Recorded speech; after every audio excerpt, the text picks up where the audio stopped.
ito ay rated SPG, striktong patnubay at gabay ng magulang ang kailangan. Hindi nga gusto ni Amanda ang diskarte ni Divina na papagbentahin ng mga peking ginto ang mga tao sa isla.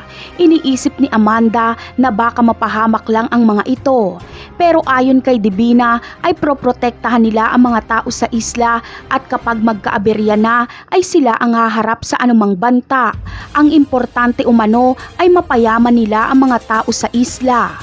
Sa kabilang banda naman ay sa pagkahuli ni Rigor sa mga puganteng kasamahan ni Edwin ay mapapalaya lang din ito agad dahil aaregluhin sila ni Angkong kay Agustus. Dito na rin mababalitaan ni Rigor ang nangyari kay Marites.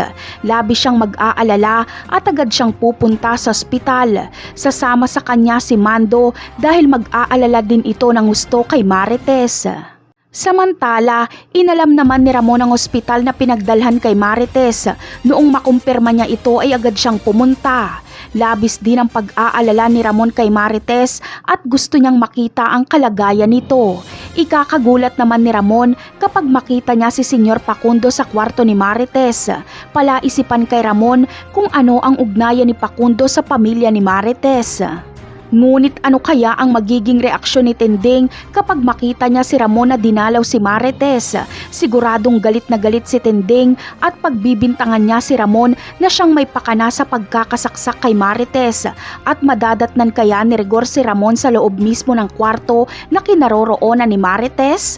Ano kaya ang mangyayari dito? Yan ang aabangan natin sa mga susunod na episode. Paalam!